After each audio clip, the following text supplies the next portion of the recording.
अस्सलाम वालेकुम नाज़रीन, मैं हूं वसीम अली और आप देख रहे हैं Wasim Ali official YouTube channel. नाज़रीन, जैसा कि आपको बताया कि फैज़ हमीद साहब को मिलिट्री कस्टडी के अंदर ले लिया गया है। उनका बाकायदा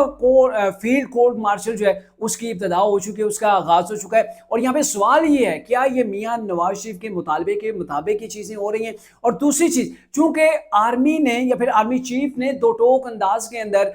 एक सफाई मुहिम जो है वो उसका आगाज़ कर रही है, और ये कोई छोटी मोटी सफाई नहीं है। यानी आप कह सकते हैं कि इमरान खान साहब के लिए अब जो वो मज़ीद मुश्किलात पैदा होना शुरू हो जाएंगी। बल्कि आप यूँ भी कह सकते हैं कि आप इमरान खान साहब के लिए जो है वो बुरा वक्त या फिर शामत जो है वो इमरान साहब की अब नेक्स्ट लेवल के ऊपर जाने वाली है। क्या कुछ अपडेट्स हैं, ये आज के ब्लॉग के अंदर हम आपके साथ डिस्कस करने जा रहे हैं। नाज़रीन, अगर बात की जाए फैज़ हमीद साहब की, तो आपको पता है ये कोई मामूली शख्सियत पाकिस्तान के अंदर गुजरी नहीं है। एक वक्त हुआ करता था इमरान साहब के दौर के अंदर, ये पाकिस्तान की एक बहुत बड़ी पावरफुल शख्सियत हुआ करते थे। और ये आपको पता है कि DGSI भी रह चुके हैं, और साथ में 2 बार ये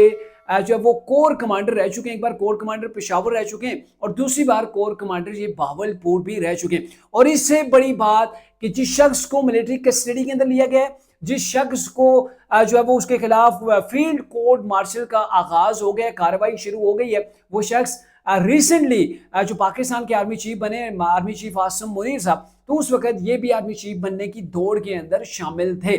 तो फिर उस वक्त भी चूंकि अब बहुत सी थ्योरीज हैं जो अब बाहर आना शुरू हो गई हैं। और एक तो चीज़ बड़ी वाज़ेह है, जो कि ISPR की जो प्रेस रिलीज है उसके अंदर भी शामिल है, कि चूंकि फैज़ हमीद साहब के खिलाफ सुप्रीम कोर्ट के अंदर से भी एक फैसला आया था कि इनके खिलाफ बाकायदा कार्रवाई का आगाज किया जाए। और उसकी बड़ी वजह भी थी, और उसकी बड़ी वजह यह थी कि इन्होंने टॉप सिटी का जो केस था, जिसके अंदर वो उन्होंने एक शख्स को उठाया था, गिरफ्तार किया था, उसकी फैमिली को सदोकोप किया था, वो शख्स सुसर मार गया था। तो सुप्रीम कोर्ट के जरिए से ये फैसला आया था कि फैज़ हमीद के खिलाफ जो है वो इदारा कार्रवाई करे। और इस हवाले से अटार्नी जनरल ने ये गारंटी दी थी कि ये अगर एप्लीकेशन देते हैं वजारत दिफा के अंदर, तो इनके खिलाफ बाकायदा कार्रवाई होगी। दूसरी चीज़, जो कि इस प्रेस रिलीज का अहम पॉइंट है, उसके अंदर ये कहा गया कि आर्मी जब ये जनरल रिटायर्ड हो गए थे, फैज़ हमीद साहब जब रिटायर्ड हो गए, तो उसके बाद इन्होंने आर्मी एक्ट की वायलेशन की, और इस वायलेशन के वो मुर्तकिब पाए गए। यानी कि इसके खिलाफ, उनके खिलाफ जो वो बाकायदा सबूत मौजूद हैं, प्रूव ये चीज़ हो चुकी है कि आर्मी एक्ट की इन्होंने वायलेशन की है। लेकिन बहुत सी थ्योरी, जैसे कि मैंने कहा ना, कि वो अब उगल के सामने आना शुरू हो गई हैं पब्लिक के अंदर, वो हर जुबान के ऊपर चलना शुरू हो गई है। और उसके अंदर सबसे अहम ये है, वो तो आप भी जानते हैं कि 2018 का जो इलेक्शन था, फैज़ हमीद साहब ने कैसे मैनेज किया था, और फिर तरीके इंसाफ की जोली के अंदर फतह जो है वो डाली थी, और दीगर जमातों को जो है वो उनका सफाया कर दिया था। और आप कह सकते हैं कि 2018 का इलेक्शन मैनेज करने के पीछे जो इल्ज़ाम है सबसे बड़ा, जिन्होंने जब वो RTS बिठाए थे, तो तमाम के तमाम सिस्टम को मैनेज किया गया था, तो वो इल्ज़ाम भी फैज़ हमीद साहब के ऊपर है। वो चीज़ अपनी जगह, लेकिन उसके अलावा भी अगर आप देखें कि आर्मी चीफ की जब तैनाती का मामला था,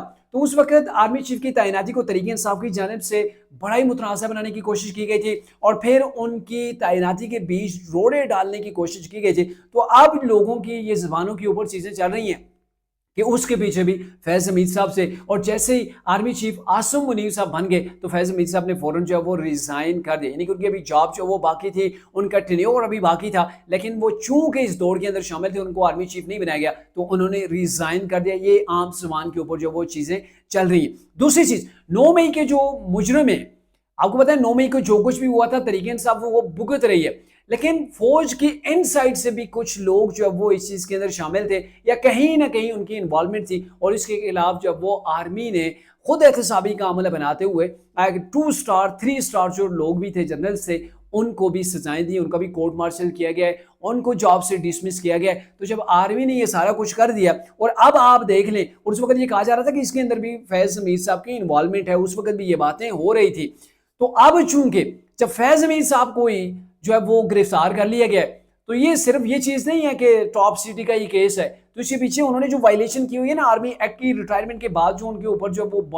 बाइंडिंग थी कि आपने ये चीज़ें नहीं करनी, तो उसके अंदर भी ये जो कुछ भी करते रहे, तो ज़ाहिर है वो इदारे के पास जो है वो पूरे के पूरे प्रूफ्स मौजूद हैं। तो उन चीज़ों को मद्देनजर रखते हुए इनके खिलाफ कोर्ट मार्शल जो है वो चल रहा है। और ये पाकिस्तान के, जहाँ तक मुझे मालूम पड़ रहा है, कि ये पहले रिटायर्ड जनरल हैं जिनके खिलाफ कोर्ट मार्शल की कार्रवाई जो है वो बाकायदा उसका आगाज हो गया। और अगर फौज जो है पाकिस्तान की, जो आर्मी है, मिलिट्री है, अगर उन्होंने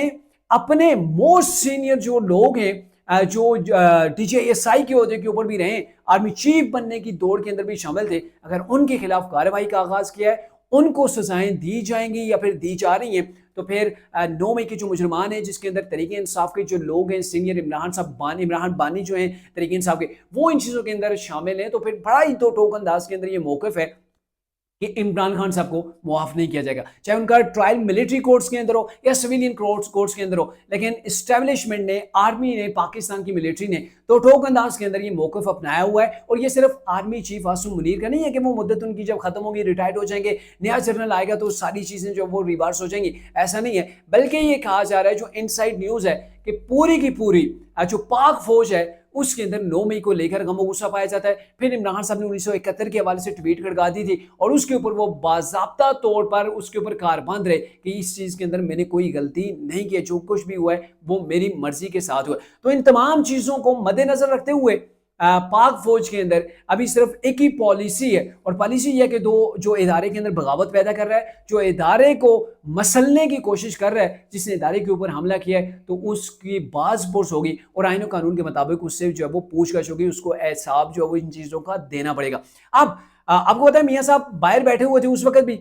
वो डिमांड्स कर रहे थे कि 5 का टोला है, 5 को नहीं मुआफ किया जाए, 5 के खिलाफ एहतसाब किया जाएगा। और उन 5 में से जनरल फैज हमीद भी शामिल हैं। एक तो जनरल रिटायर्ड बाजवा साहब हैं, फैज हमीद साहब हैं, और 3-4 जजेस हैं जिनके ऊपर एलिगेशन था कि इन्होंने 2017 के अंदर मुस्लिम नून की गवर्नमेंट को गिराया, मियां नवाज शरीफ को जेल के पीछे पहुंचाया, और फिर जो रनिंग एक सिस्टम था पाकिस्तान के अंदर उस सारे के सारे को डीरेल किया, तो और फिर 2018 के इलेक्शन को मैनेज किया। तो ये इल्ज़ाम था, और मियां नवाज शरीफ साहब ये चाहते थे कि फैज हमीद के खिलाफ बाकायदा कार्रवाई हो, और अब उनके खिलाफ कार्रवाई हो गई है। तो इससे दो चीज़ें ये, एक तो मियां साहब भी सेटिस्फाइड हो जाएंगे, और दूसरी चीज़ कि अभी मजीद लोगों के नाम भी सामने आ सकते हैं जिनके अंदर मजीद बड़े टॉप लेवल के नाम हो सकते हैं, और वो भी जो है वो जेल की सलाहों के पीछे पहुंच सकते हैं। और अब इमरान खान साहब के लिए मजीद परेशानी है कि उनकी वो एक आई जिसकी बेस के ऊपर वो एक बार इलेक्शन जीत के जिन्होंने गवर्नमेंट बनाई थी, अब वो अगर चली गई है और नए इंकशाफात सामने आते हैं, तो यकीनन तरीके इंसाफ के लिए काफ़ी मुश्किलात जो है वो पैदा हो जाए।